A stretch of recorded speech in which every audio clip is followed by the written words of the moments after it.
Dear students, जैसा कि पिछले वीडियो में ऑर्गेनिक केमिस्ट्री की सेकंड यूनिट यानी अल्कोहल के बारे में हमने थोड़ा बहुत पढ़ा, जिसमें हमने अल्कोहल्स की मेथड ऑफ प्रिपरेशंस देखी।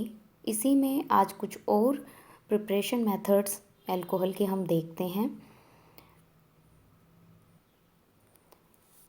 अल्कोहल को एल्डिहाइड, कीटोन, कार्बोक्सिलिक एसिड और एस्टर्स के रिडक्शन के द्वारा भी बनाया जा सकता है।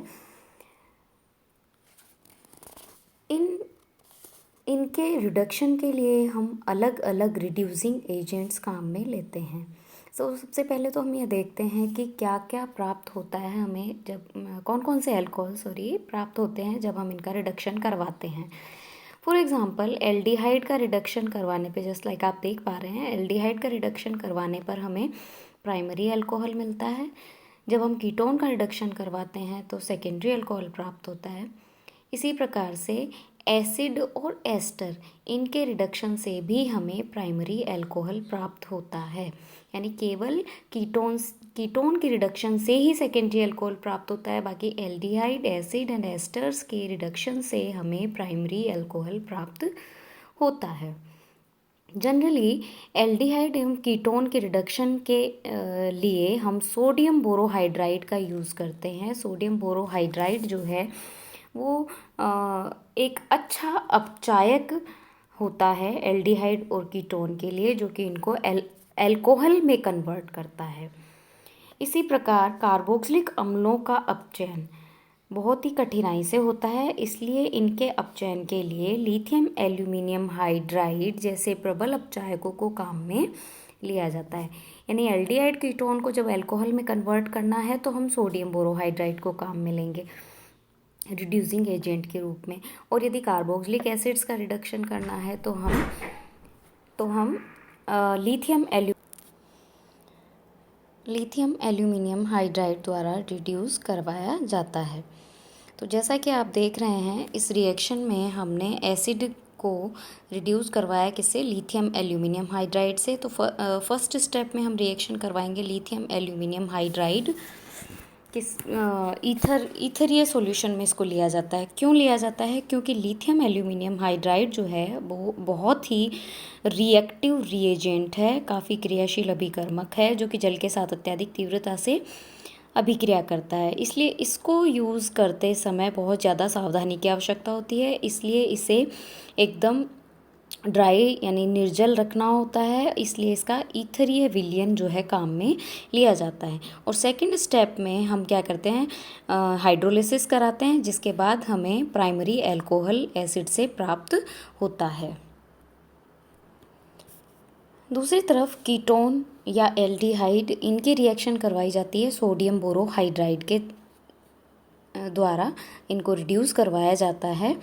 तो सोडियम बोरोहाइड्राइड से जब रिएक्शन करवाते हैं तो इस रिएक्शन की जो मैकेनिज़्म है, इसमें क्या होता है? हाइड्राइड आयन का ट्रांसफ़र होता है, जिसकी वजह से यह एल्कोक्साइड आयन प्राप्त होता है। एल्कोक्साइड आयन का हाइड्रोलाइसिस करवाने पर सेकेंडरी अल्कोहल कीटोन से प्राप्त होता है।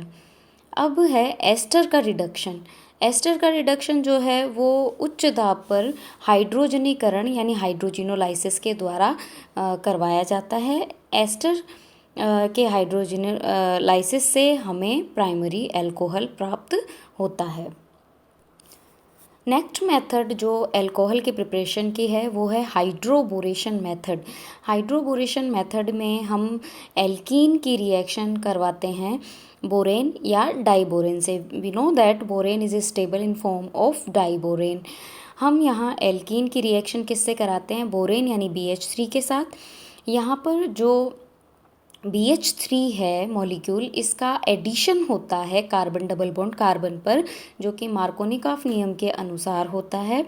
इसमें हाइड्राइड आयन यानी H- जो है वो कहाँ जाएगा?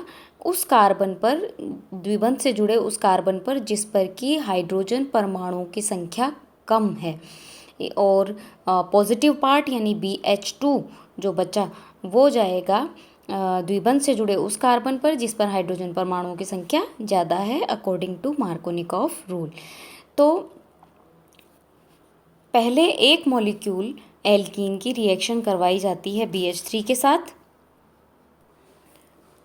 फिर यह जो प्रोडक्ट बना इसकी रिएक्शन फिर से एल्कीन के एक और मॉलिक्यूल के साथ कराई जाती है, क्योंकि BH3 क्या है, बोरोन ट्राई हाइड्राइड, यानी 3 हाइड्राइड आयन इसके पास है, तो ये 3 मॉलिक्यूल एल्कीन को रिड्यूस कर सकता है, जिससे बनता है ट्राई एल्किल बोरेन, यानी RCH2CH2 whole thrice B। For example, trialkyl borane की रिएक्शन करवाई जाती है हाइड्रोजन पेरोक्साइड और सोडियम हाइड्रोक्साइड के साथ, जिससे यह प्राइमरी अल्कोहल में कन्वर्ट हो जाता है।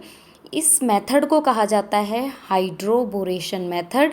Na3BO3 यानी सोडियम बोरेट जो है यहाँ से एज अ बाई प्रोडक्ट जो है रिमूव हो जाता है। नेक्स्ट रिएक्शन है by mercuration method. Mercuration method या मर्क्यूरीकरण अभिक्रिया जो है वो 2 स्टेप में होती है। This reaction have 2 steps. First is oxy mercuration. इसमें हम क्या करते हैं, एल्कीन की अभिक्रिया मर्क्यूरिक एसीटेट के साथ करवाते हैं। This reaction is also an addition reaction of alkene and this reaction is occur in presence of tetrahydrofuran.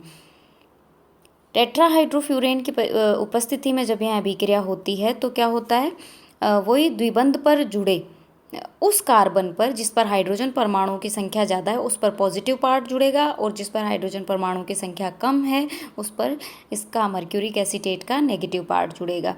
तो वही अकॉर्डिंग टू मार्कोनिकॉफ रूल। जैसा कि हम जानते हैं मरकरी मेटल है, तो मेटेलिक पार्ट जो होगा मर्क्यूरिक एसीटेट का वो होगा पॉजिटिव चार्ज लिए हुए, और बाकी का जो रेस्ट पार्ट है वो होगा नेगेटिव चार्ज लिए हुए। इसलिए HgOCOCH3 जुड़ जाएगा CH2 पर, because this carbon contain more hydrogen, और वी कैन से 2 हाइड्रोजन, और नेगेटिव पार्ट जो है द्विबंध से जुड़े दूसरे कार्बन यानी CH पर जुड़ जाएगा, क्योंकि इसके पास 1 हाइड्रोजन है, यानी ये नेगेटिव पार्ट को ऐड करेगा। इस प्रकार मार्कोनिकॉफ नियम के अनुसार मर्क्यूरिक एसीटेट का एडिशन हो जाता है एल्कीन पर। नेक्स्ट स्टेप है डीमर्क्यूरेशन यानी कि विमर्क्यूरीकरण। इसमें क्या होता है, जो प्रोडक्ट हमें ऑक्सीमर्क्यूरेशन में मिला उसकी रिएक्शन सोडियम बोरोहाइड्राइड और सोडियम हाइड्रोक्साइड के द्वारा करवाई जाती है, जिससे सेकेंडरी अल्कोहल यहाँ प्राप्त होता है, यानी कि डीमर्क्यूरेशन मर्करी निकल जाता है, एसिटिक एसिड के 2 मॉलिक्यूल निकल जाते हैं और अल्कोहल हमें प्राप्त हो जाता है। हेलो एल्केन्स के द्वारा भी हम अल्कोहल बना सकते हैं। हेलो एल्केन यानी फॉर एग्जांपल हमने RX यहाँ जैसे मैंने लिखा है, कोई भी एल्किल हैलाइड है, अगर उसकी एक्वस NaOH या एक्वस पोटेशियम हाइड्रोक्साइड के साथ रिएक्शन करवाते हैं तो क्या होता है, यहाँ पर न्यूक्लियोफिलिक सब्स्टिट्यूशन रिएक्शन होती है। Halide ion is substituted by OH minus ion and alcohol is formed. Now next reaction is Bouveault Blanc reduction. Bouveault Blanc reduction क्या है, जब एल्डिहाइड और कीटोन का रिडक्शन सोडियम और इथेनॉल की प्रेजेंस में कराया जाता है, then it is called as Bouveault Blanc reduction. Product वहीं बनेगा, एल्डिहाइड से प्राइमरी अल्कोहल, सेकेंड और कीटोन के रिडक्शन पर secondary alcohol. But reducing agent अलग है, सोडियम और इथेनॉल की प्रेजेंस में अगर आप करवाते हैं reduction, then it is called as Bouveault Blanc reduction. Next है प्राइमरी एमीन्स के द्वारा हम अल्कोहल कैसे प्राप्त कर सकते हैं। ये रिएक्शन भी बहुत ही इम्पॉर्टेंट है। इसमें हम प्राइमरी एमीन की रिएक्शन नाइट्रस एसिड यानी HNO2 से करवाते हैं, जिससे हमें प्राप्त होता है प्राइमरी अल्कोहल। नाइट्रोजन यहाँ रिमूव हो जाती है और एक वाटर मॉलिक्यूल यहाँ से निकल जाता है। इसी प्रकार नेक्स्ट मेथड अल्कोहल के प्रिपरेशन की है फर्मेंटेशन मेथड, यानी कि किण्वन अभिक्रिया के द्वारा भी अल्कोहल प्राप्त किया जा सकता है। यह मेथड एक्चुअली में एथिल अल्कोहल का औद्योगिक स्तर पर प्रोडक्शन करने के लिए भी इसको काम में लिया जाता है, और अल्कोहल फॉर्मेशन की यह एक बहुत ही ओल्डेस्ट मेथड है। इसमें क्या किया जाता है, सुक्रोज यानी C12H22O11 की क्रिया वाटर के साथ इन्वर्टेज यानी यीस्ट इन्वर्ट ईस्ट काम में लिया जाता है, जिसमें क्या होता है, इन्वर्टेज एंजाइम होता है जो कि सुक्रोज को ग्लूकोज एवं फ्रक्टोज यानी C6H12O6 ग्लूकोज एवं फ्रक्टोज में कन्वर्ट कर देता है। यह ग्लूकोज और फ्रक्टोज जो है यीस्ट में ही प्रेजेंट जाइमेज एंजाइम के द्वारा एथिल अल्कोहल में इसे कन्वर्ट कर दिया जाता है और कार्बन डाइऑक्साइड जो है एज अ बाई प्रोडक्ट यहाँ पर निकलती है। नेक्स्ट मेथड अल्कोहल के प्रिपरेशन की है रेपिसिंथेसिस। रेपिसिंथेसिस में क्या होता है, एल्कीन की रिएक्शन कार्बन मोनोऑक्साइड एवं वाटर के साथ कराई जाती है और यहाँ पर जो उत्प्रेरक है वो है तृतीयक एमीन आयरन कार्बोनिल। ये जो उत्प्रेरक है वो क्या है, तृतीयक एमीन आयरन कार्बोनिल। इसकी प्रेजेंस में रिएक्शन कराई जाती है तो यहाँ पर हमें अल्कोहल प्राप्त होता है। यानी एल्कीन की रिएक्शन किससे करवानी, कार्बन मोनोऑक्साइड और वाटर के साथ इन प्रेजेंस ऑफ तृतीयक एमीन आयरन कार्बोनिल। अब हम पढ़ते हैं अल्कोहल की प्रॉपर्टीज़ के बारे में, जिसमें सबसे फर्स्ट और इम्पॉर्टेंट प्रॉपर्टी है हाइड्रोजन बॉन्डिंग। अल्कोहल्स में हाइड्रोजन बॉन्डिंग बहुत ही इम्पॉर्टेंट टॉपिक है। अल्कोहल जो है संगत एल्केन यानी एल्केन है, हेलोजन है, ईथर है, इनके बजाय अल्कोहल के जो क्वथनांक है यानी बॉइलिंग पॉइंट्स हैं वो बहुत ही हाई होते हैं। इसका कारण है हाइड्रोजन बॉन्डिंग। हाइड्रोजन बॉन्डिंग क्या है, हाइड्रोजन बॉन्डिंग है किसी भी मॉलिक्यूल के ध्रुवीय हाइड्रोजन परमाणु और उसी अथवा किसी अन्य अणु के ऋण विद्युतीय परमाणु यानी इलेक्ट्रोनेगेटिव एटम के बीच का वीक अट्रैक्शन फोर्स को हम कहते हैं हाइड्रोजन बॉन्डिंग। अर्थात hydrogen bond is between electronegative atom like fluorine, oxygen, nitrogen etcetera and hydrogen atom. यानी यह हाइड्रोजन बॉन्ड जो है एक मॉलिक्यूल के अंदर भी पाया जा सकता है और दो मॉलिक्यूल के बीच में भी हो सकता है। हाइड्रोक्सी समूह में ऑक्सीजन व हाइड्रोजन के बीच इलेक्ट्रोनेगेटिविटी डिफरेंस ज़्यादा होने के कारण यह ध्रुवीय होता है, दैट मीन्स पोलराइज्ड होता है और इसी वजह से हाइड्रोजन एटम पर पार्शियली पॉजिटिव चार्ज होता है और ऑक्सीजन पर क्या होता है, पार्शियली नेगेटिव चार्ज। इसी कारण चूँकि मैंने आपको पहले भी बताया हाइड्रोजन बॉन्डिंग के लिए ज़रूरी ये है कि अणु का जो हाइड्रोजन परमाणु है वो पोलराइज्ड होना चाहिए। हाइड्रोजन बॉन्डिंग जो है इन अल्कोहल्स में दो प्रकार की पाई जाती है, intermolecular hydrogen bonding and intramolecular hydrogen bonding. First is intermolecular hydrogen bonding. Intermolecular यानी अंतरा अणुक हाइड्रोजन बंधन। इसमें क्या होता है, इंटर यानी कि दो मॉलिक्यूल्स के बीच में अगर हाइड्रोजन बॉन्डिंग पाई जा रही है तो हम कहते हैं इंटरमोलिक्यूलर हाइड्रोजन बॉन्डिंग। इसमें क्या होता है, हाइड्रोजन परमाणु दो अलग अलग अणुओं के ऋण विद्युतीय परमाणुओं के बीच में उपस्थित होता है, इसलिए हम कहते हैं इसको इंटरमोलिक्यूलर हाइड्रोजन बॉन्डिंग। जैसा कि आप ये नीचे एक एग्जांपल देख सकते हैं इंटरमोलिक्यूलर हाइड्रोजन बॉन्डिंग का। अल्कोहल में दो अल्कोहल मॉलिक्यूल्स के एक अल्कोहल मॉलिक्यूल का ऑक्सीजन है और दूसरे का हाइड्रोजन है, तो आप देख पा रहे हैं कि HO और दूसरे मॉलिक्यूल का फिर H, इनके बीच का ये बॉन्डिंग यानी ऑक्सीजन एक तरफ एक हाइड्रोजन बॉन्ड से जुड़ा हुआ है तो दूसरी तरफ दूसरे मॉलिक्यूल के हाइड्रोजन एटम से अट्रैक्ट है। This bond is called as intermolecular hydrogen bonding. इसके एग्जाम्पल्स हैं वाटर, एल्केनॉल्स यानी alcohols, acetic acid etcetera. Acetic acid इसका अच्छा एग्जाम्पल है क्योंकि हाइड्रोजन बॉन्डिंग की वजह से इसमें क्या होता है, इस इंटरमॉलिक्यूलर हाइड्रोजन बॉन्डिंग की वजह से जैसे कि आप देख रहे हैं दो मॉलिक्यूल एक दूसरे से इस तरीके से इंटरकनेक्ट रहते हैं, इस वजह जिसे हम कहते हैं मॉलिक्यूलर एसोसिएशन, जिसकी वजह से मॉलिक्यूल्स का क्या हो जाता है, मॉलिक्यूलर एसोसिएशन यानी आणविक संगुणन हो जाता है। इसी कारण इसका जो मॉलिक्यूलर वेट है वो जस्ट डबल पाया जाता है बिकॉज इसमें मॉलिक्यूलर एसोसिएशन पाया जाता है due to intermolecular hydrogen bonding. Now next is intramolecular hydrogen bonding. Intramolecular hydrogen bonding के ये दो एग्जाम्पल मैंने यहाँ आपको दिए हैं। ऑर्थोक्लोरोफिनोल, जिसमें आप देख रहे हैं बेंजीन रिंग पर एक OH ग्रुप जुड़ा हुआ है और एक क्लोरीन, दोनों एक दूसरे के ऑर्थो पोजीशन पर हैं। तो OH ग्रुप की हाइड्रोजन और क्लोरीन, इनके बीच में OHCl, ये एक हाइड्रोजन बॉन्ड यहाँ बन रहा है। दूसरा एग्जाम्पल आप लोगों के पास है सैलिसिल एल्डिहाइड। इसमें बेंजीन के दो सब्स्टिट्यूएंट है OH and CHO, both are on ortho position. इसमें भी OH के हाइड्रोजन और CHO की ऑक्सीजन के बीच में इस तरीके से हाइड्रोजन बॉन्डिंग पाई जाती है। हाइड्रोजन बॉन्डिंग की वजह से क्या इफ़ेक्ट पड़ता है इनकी प्रॉपर्टीज़ पर? तो एक्चुअली में हाइड्रोजन बॉन्डिंग की वजह से इनका जो बॉइलिंग पॉइंट है वो हाई पाया जाता है और अंतरा अणुक हाइड्रोजन बंधन के कारण मॉलिक्यूल्स में के मध्य जो एसोसिएशन है वो हो जाता है, जिसकी वजह से गलनांक है, क्वथनांक है, जल में विलेयता है, ये बढ़ जाती है और वाष्पशीलता घट जाती है। Now next is acidic nature of alcohols. Alcohol जो है वीक एसिड होते हैं नेचर में। ध्रुवीय OH समूह की उपस्थिति के कारण एल्कोहल काफ़ी रिएक्टिव यौगिक हैं।